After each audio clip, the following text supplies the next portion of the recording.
We all know that we're living through challenging and troubling times.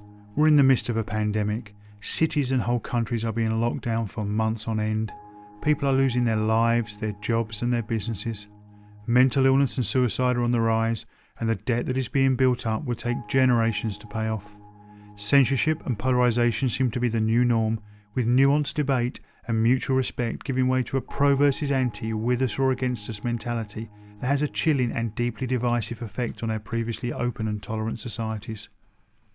But far more disturbing than any of these troubling things is that we stand on the brink of a civilisational change that is so far-reaching in its consequences and so profound in its implications that few are able to discern the imminence of the danger or to fully comprehend the Rubicon that we are about to cross and the dystopian world that awaits us on the other side. How is this fundamental change being ushered into being, you ask? Through sleight of hand, through misdirection, and through the introduction of the seemingly benign vaccine passport. Such a claim seems extraordinary, and you would be right to be sceptical.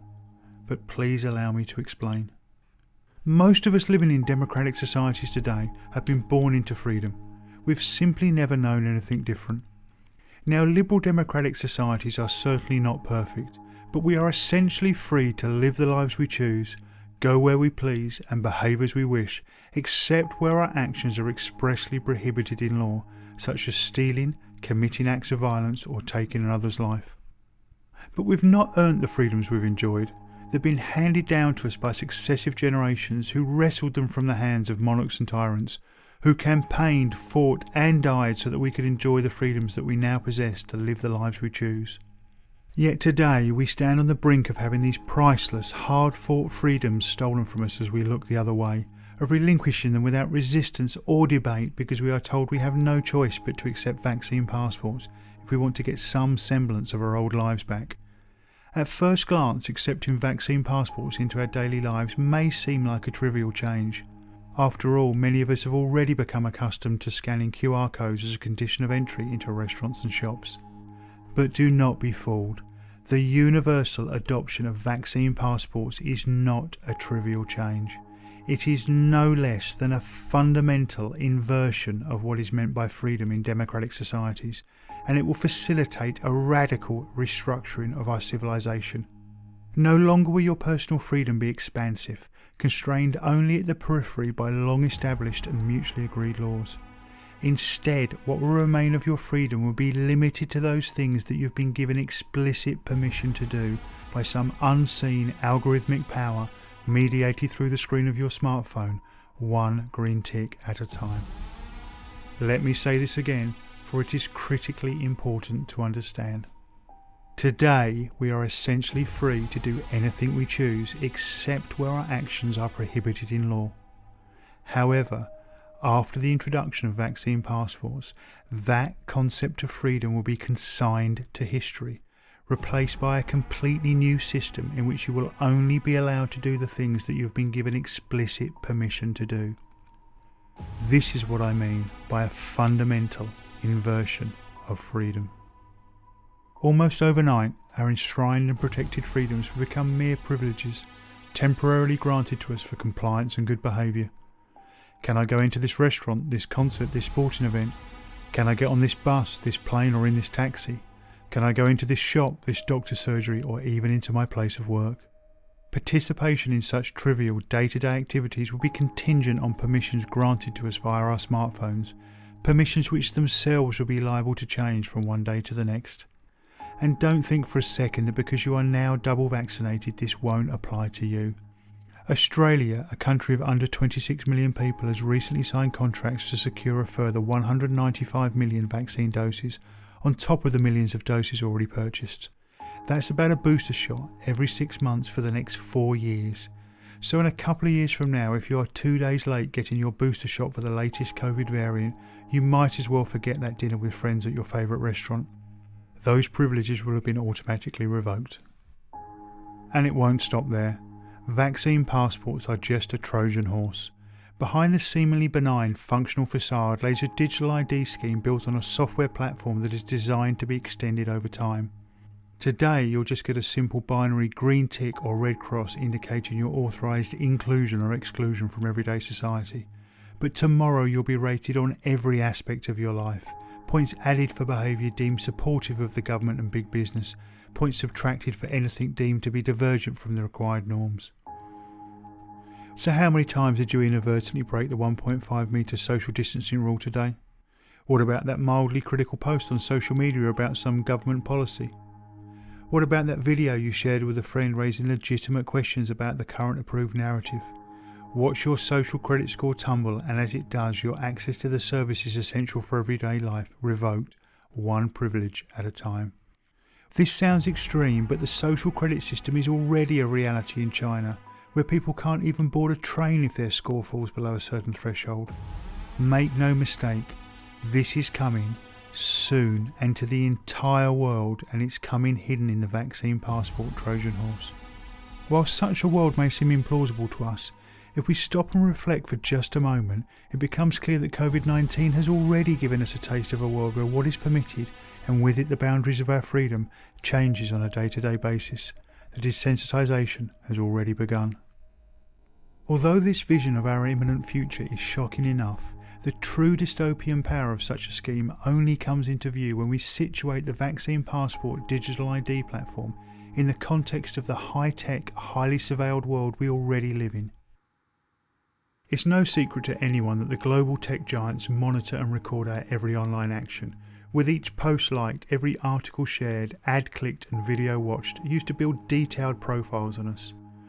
These big data generated psychographic profiles are not only used to determine what products we may want to buy, but also, more chillingly, to infer our political preferences, our opinions, attitudes and beliefs, and even our innermost drives and fears. It really can be argued that, armed with big data, AI algorithms and near infinite computing power, Google, Facebook and Amazon really can know us better than we know ourselves. Furthermore, after Edward Snowden's revelations about the NSA's illegal and ubiquitous surveillance programs in the US, working hand in glove as they did with their Five Eyes partners in the UK, Canada, Australia and New Zealand, most reasonably informed people know that governments collect and store vast quantities of data on their citizens, including almost all telephone calls, text messages and emails. Every aspect of our lives today is monitored, scrutinised and profiled as part of the national security apparatus of the state or the for-profit apparatus of big business. To date, the Faustian bargain that we've made with big tech seems to result in little more than a gentle nudge here and there from an online ad or an eerily accurate Amazon recommendation to purchase something that we didn't even know we wanted. However, this will all change, and change forever, if we allow the vaccine passports to roll out. Why? Because the vaccine passport and the social credit system it will rapidly evolve into is the final missing piece in an automated architecture of total surveillance and social control. George Orwell has made us all familiar with the watching and monitoring aspect of surveillance, and we all intuitively know that the act of being watched puts pressure on us to conform to certain rules and norms. Think speed cameras on the roads and CCTV cameras in shops and town centres. But there is another aspect of surveillance that, apart from the occasional speeding fine, few of us have experienced, and that is the disciplinary aspect of surveillance, the punishment for non-compliance that's received at the sharp end of the surveillance architecture.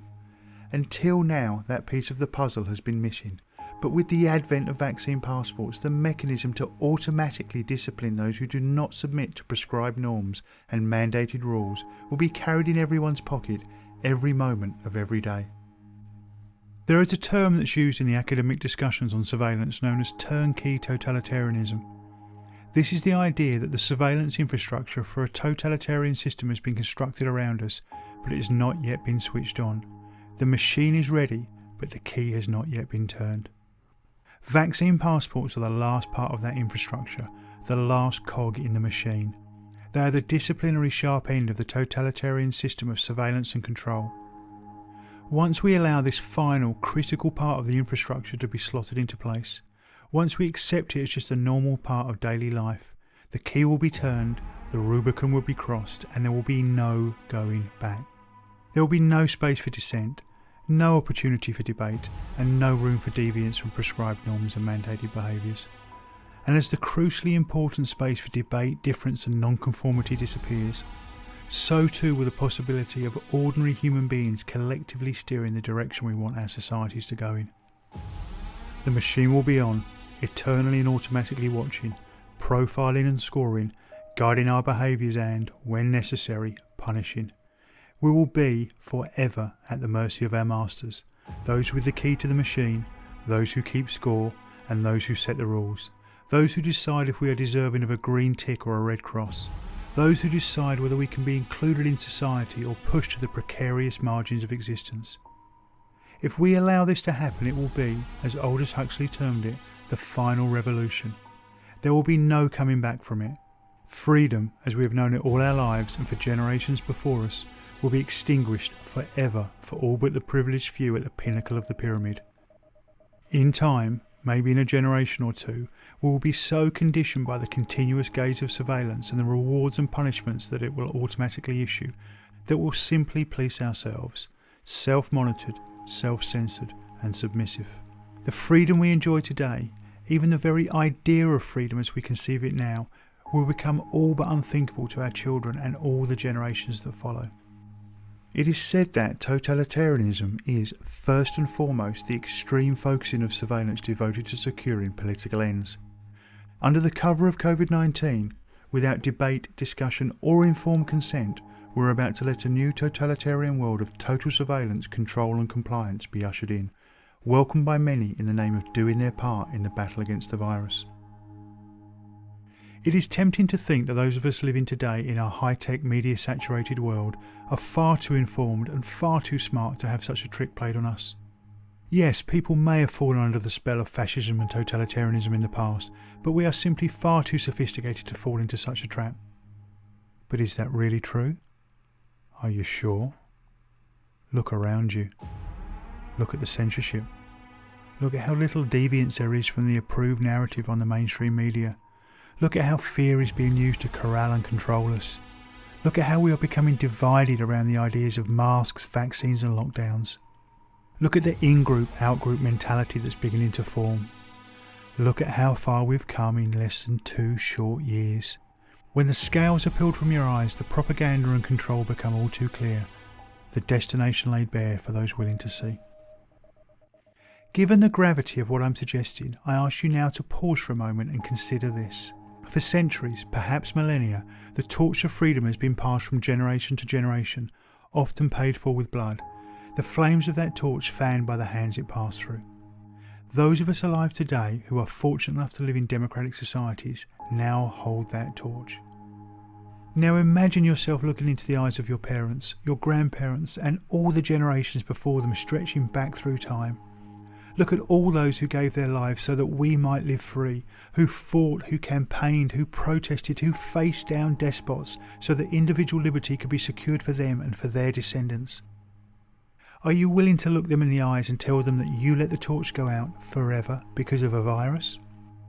That you let the flame die because you were too fearful, too apathetic, too trusting or too easily manipulated to stand firm, stand tall and keep the flame alive?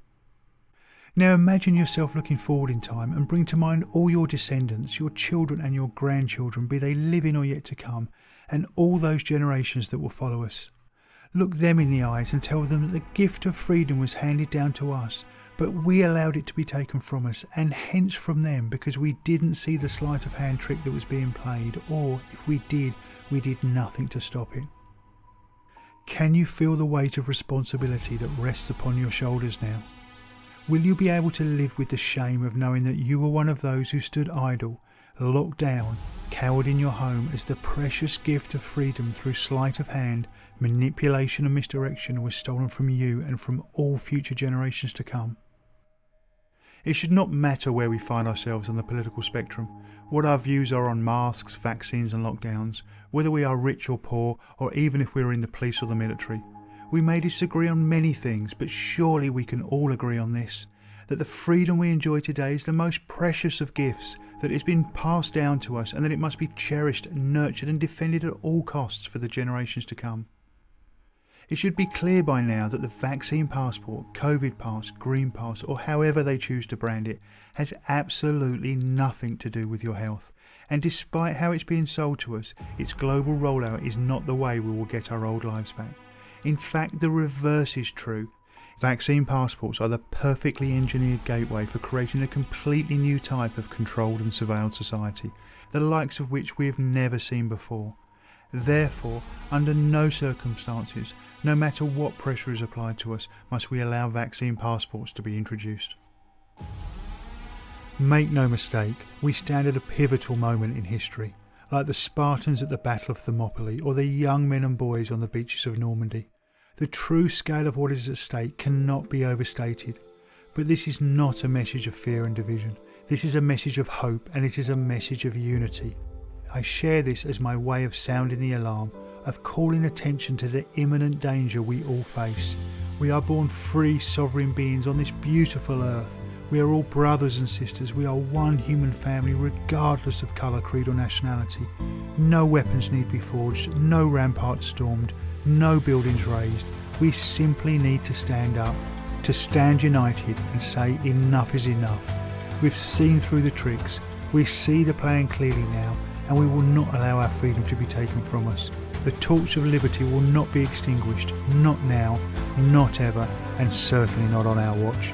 Our moment has come to defend it for all future generations, to fan its flames and to pass it on intact and invigorated to the generations that follow us. To our descendants we must say, in unison, we will not let you down.